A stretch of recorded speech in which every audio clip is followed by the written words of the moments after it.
Es besteht eindeutig eine Verbindung zwischen diesem Fall und dem Mord an deinem Vater. Was? Lass meinen Vater in Ruhe. Ich werde ihn finden, Dad. Bisher bei Turner. Heute, ich möchte, dass wir diesen Fall erfolgreich aufklären. Gerade weil eine Verbindung zu meinem Vater besteht, bin ich der Richtige dafür, Cynthia. Du musst dich darauf fokussieren, zu vergeben. Würdest du Opfer deinen Schlangenring getragen? Meine Mutter ist tot. Auf mich wirken diese Morde total willkürlich. Solange er frei da draußen rumläuft, ist jeder, der ihm begegnet, in Gefahr. Aber du reißt dich verdammt doch mal zusammen, ja? Ich muss los. Wir reden andermal weiter.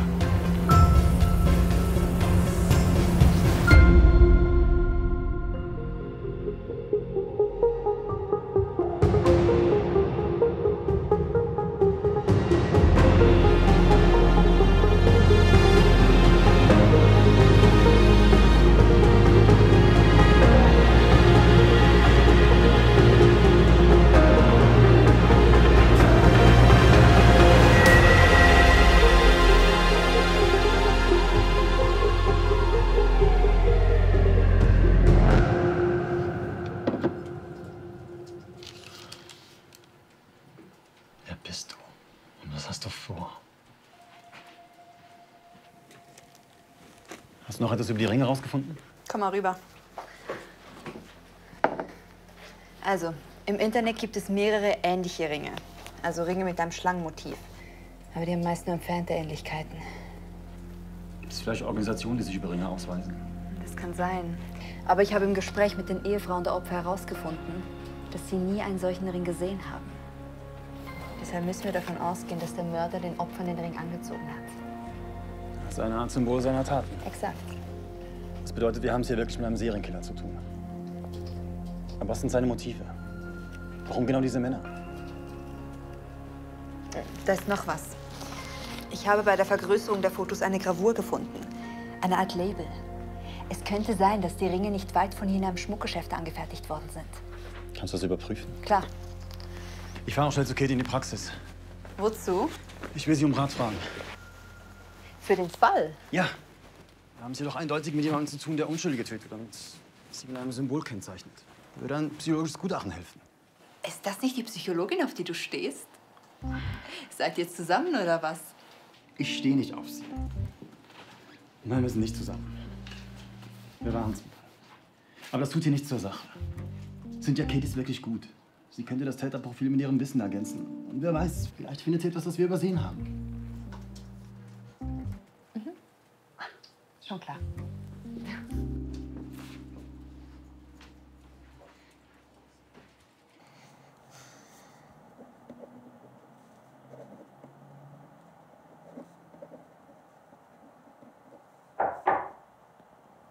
Herein? Hey, Matt, was machst du hier? kann ich kurz reinkommen? Ja, klar.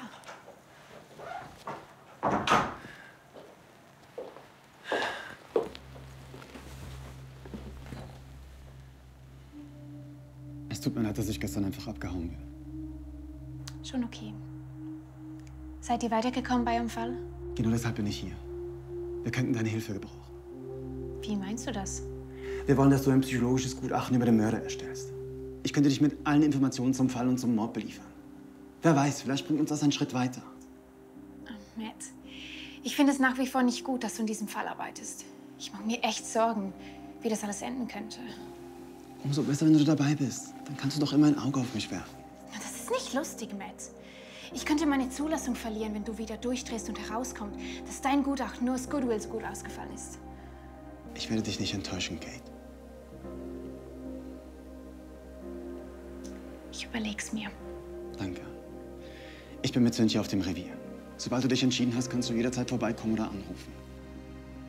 Okay. Gut, ich muss los. Es gibt noch einiges zu tun. Kate, ich habe den Mörderball gefunden. Und dann können wir endlich wieder anders Zeit verbringen, als wir es jetzt tun. Matt. Meld dich, wenn du dabei bist.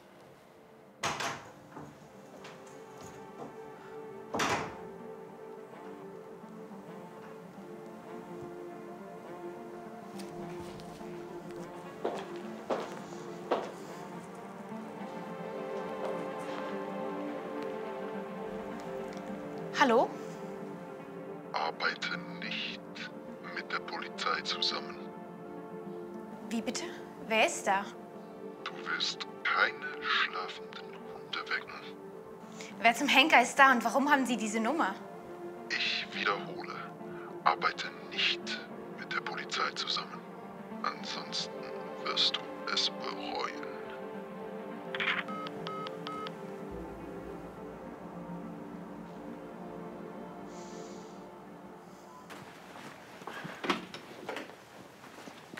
Hast du was Neues? Volltreffer. Sehr gut. Die Ringe wurden vor 7 Wochen tatsächlich dort angefertigt. Und?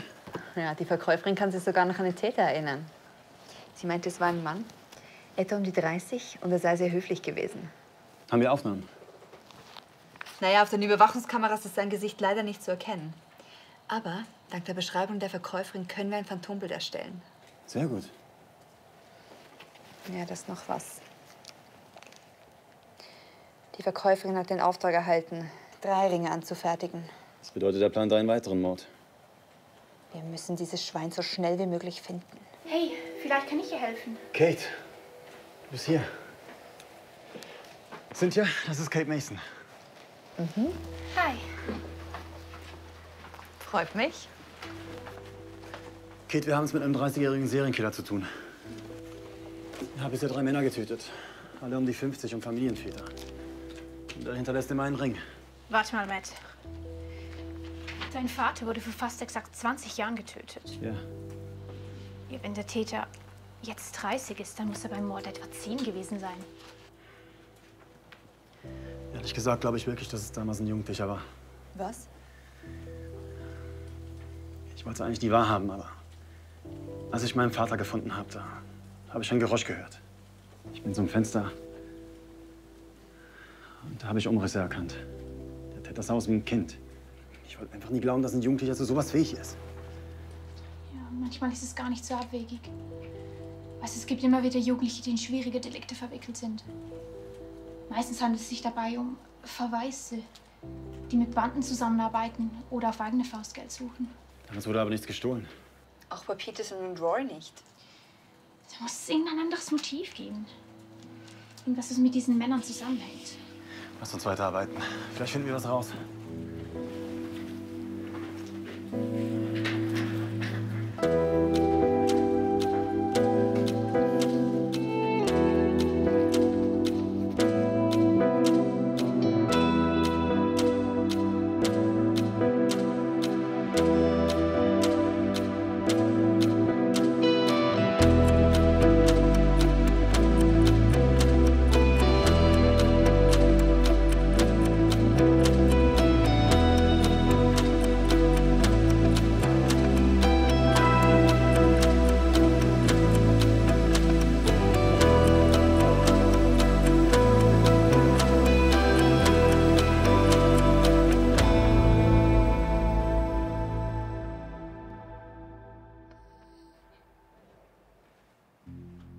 Guten Morgen.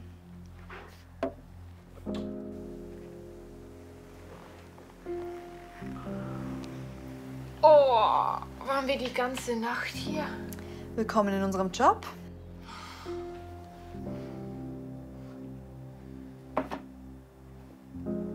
Wo ist Matt? Er updatet gerade den Chief über den Fall. Weiß euer Chef, dass der Mörder auf Matts Vater auf dem Gewissen hat? Nee, er würde Matt sofort von dem Fall abziehen. Und was hältst du von der ganzen Sache? Nehmen wir mal an, wir finden diesen Mörder und es käme zur Verhaftung. Denkst du, Matt könnte sich beherrschen? Das hoffe ich. Ich habe Angst, dass er durchdreht. Du scheinst ihn sehr gerne zu haben. Ich kenne ihn einfach viel zu gut, um das alles zu ignorieren. Weißt du, es ist eine Sache, Recherchen anzustellen. Es ist aber eine andere, dem Mörder seines Vaters gegenüberzustehen. Ich glaube, es wäre gut, wenn Matt bei der Verhaftung nicht dabei ist. Ich glaube, er hat dich auch sehr gerne. Er hält große Stücke auf dich. So, ihr Schlafmützen. Lasst uns weiterarbeiten. Ach, seid mir nicht böse. Aber ich brauche eine Pause. Okay. Ich melde mich am Nachmittag wieder. Hey, danke, dass du da warst.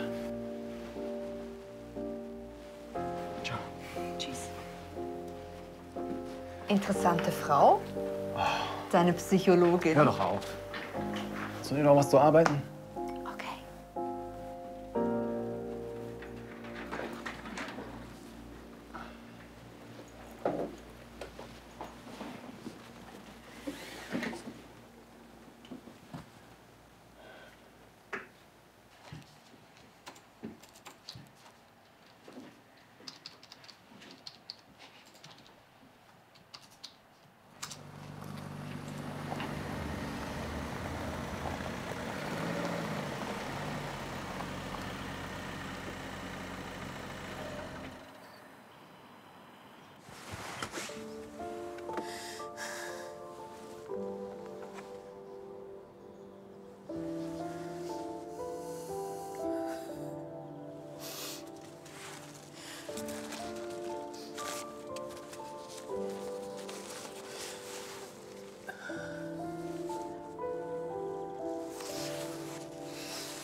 Wo warst du?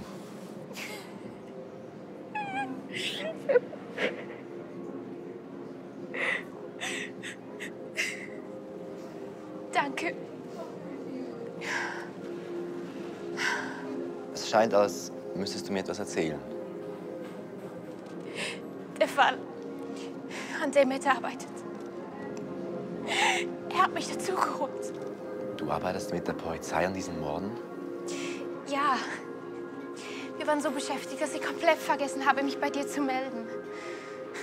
Aber was ist passiert? Weshalb bist du so aufgelöst?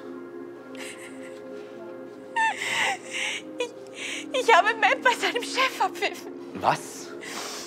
Turner, kommen Sie in mein Büro.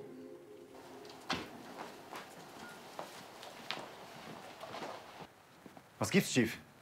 Sie doch eben über alles informiert. Bitte.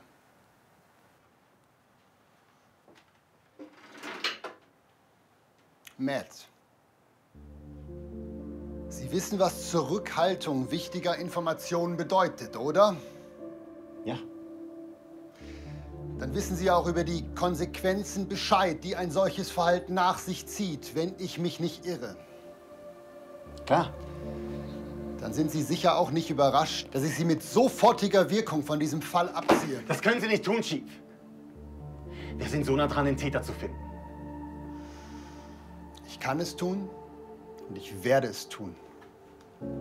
Sie haben 2 Wochen Schreibtischdienst und können über Ihr Verhalten nachdenken.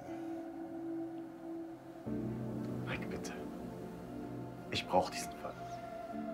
Matt, ich bin enttäuscht von dir. Na schön.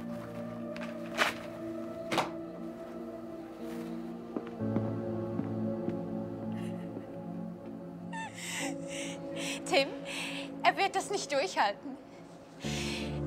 Er muss nur einen Moment schwach werden, wenn er dem Mörder gegenübersteht. Und sein Leben ist vorbei. Matt käme ins Gefängnis. Oder noch schlimmer. Er wäre sein Leben lang traumatisiert davon, jemanden kaltblütig getötet zu haben. Ich verstehe. Er wird mir das nicht verzeihen. Kate, du willst nur das Beste für ihn.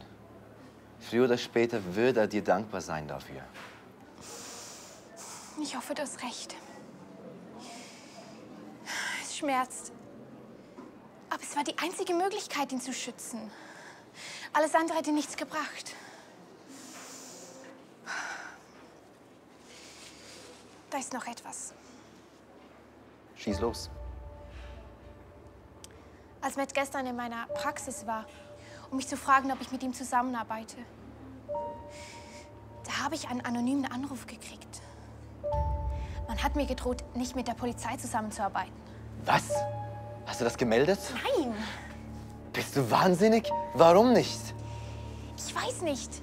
Meine Intention war es, dorthin zu gehen, um Matt davon abzuhalten, weiter an dem Fall zu arbeiten. Aber dann war ich mittendrin im Ganzen und Kate, du weißt, dass es bedeuten könnte, dass dich jemand beobachtet. Ich weiß. Oder noch schlimmer, dass der Mörder über dich Bescheid weiß. Du musst das sofort melden. Du hast recht. Ich gehe gleich zurück ins Revier und sag ihm das. Wir sehen uns heute Abend.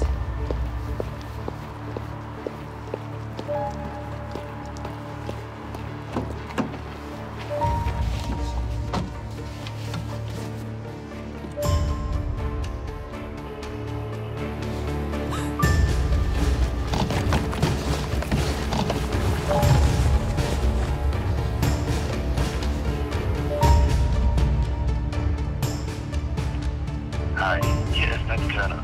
Ich bin momentan nicht erreichbar. Hinterlasse mir eine Nachricht und ich rufe dich zurück.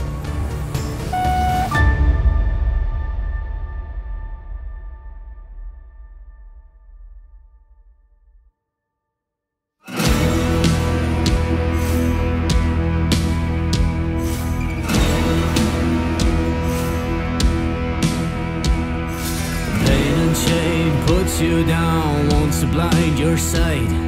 Shackles of self-doubt won't let you walk in faith. Pain and shame puts you down, wants to blind your sight. Shackles of self-doubt won't let you walk in faith. You've tried it on your own and lived a selfish life. You need grace. You need someone who's getting you out of that place. You need grace. You gotta take this chance before it's too late. You need grace.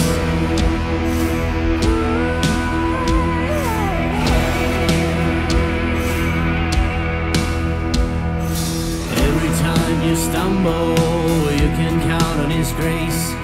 Every time you feel hopeless, you can count on His grace. Every time you can't bear it, you can count on His grace. Every time you feel restless, you can count on His grace.